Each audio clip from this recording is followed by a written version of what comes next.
Ayan, magandang tanghali mga guys. Kumusta po kayo? Mga followers ko, mga subscribers, mga viewers.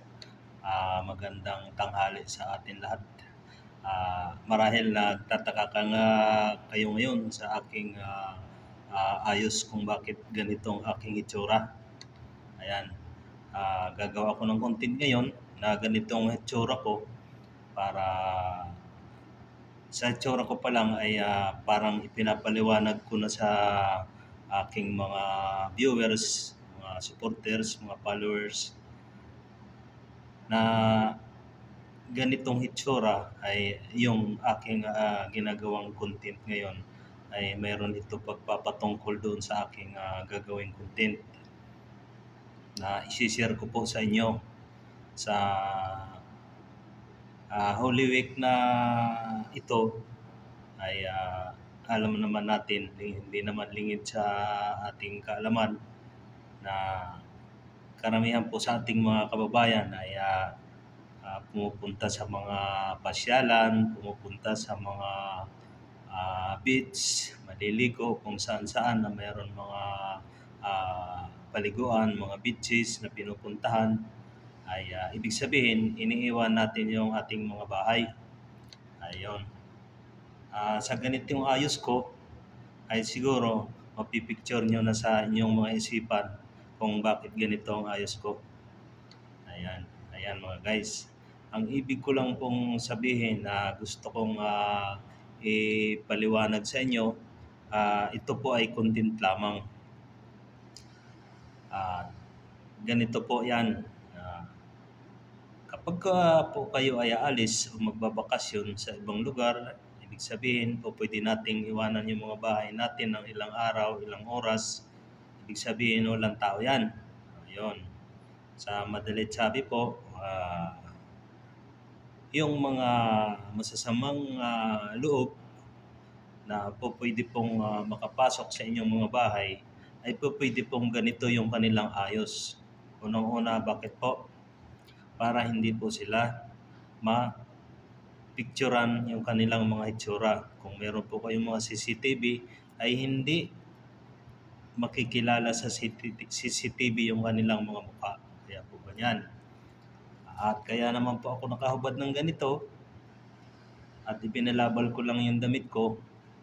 Isa rin po yan na hindi po sila makikilala kung ano yung kasuotan nung pumasok sa bahay.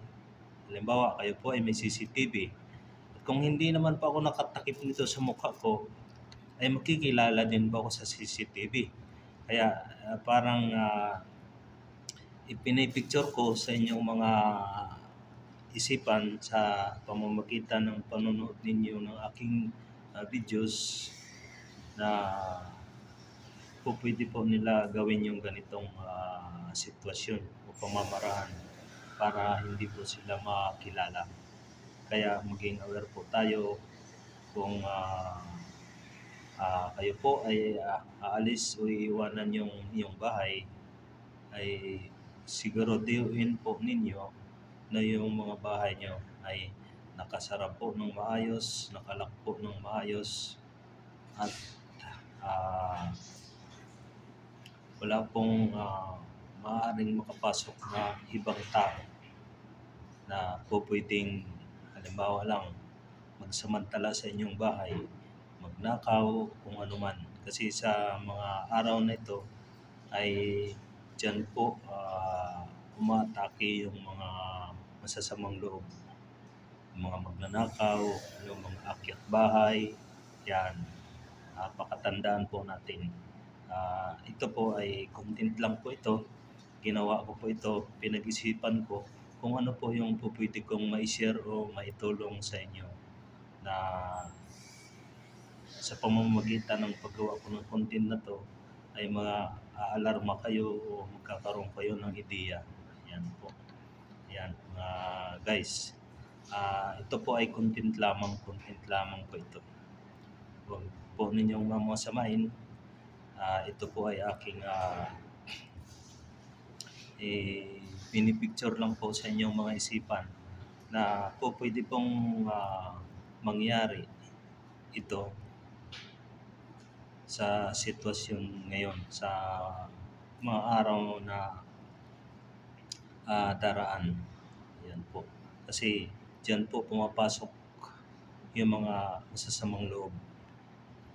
Kung ano man yung kanilang iniisip na pasukin o kunan ng mga kung ano mang mga bagay, yung mga bahay na kanilang nakikita. Ganitong ayos ang kanilang ginagawa. Yung kanilang mukha, tatakpan para hindi sila makilala. Magsusuot sila ng kasuotan na hindi po pwedeng matandaan ng kung sino mang makakakita. Yan, mga tao man o CCTV man, hindi i-picture yung kanilang hitsura ng maayos. Ibig sabihin, sa pagkakakilanlan nila ay hindi sila treatris o mamumukhaan ng maayos. Ayan. Ito po ay content lamang. Huwag niyo po ito mamasamain. Bagkos ito po ay nakakapagbigay ng hudyat o kaalaman para sa inyo. Ayan po guys. Kinakailangan po maging sigurista po kayo sa inyong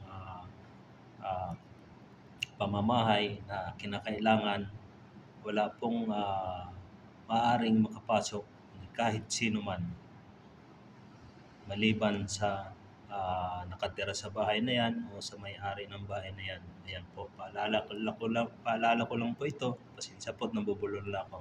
Paalala ko lang po ito sa mamamayan na sa mga mahal na araw na darating ito ay dyan po pumapasok yung mga akyat bahay, mga magnanakaw. Kaya po maging aware po tayo.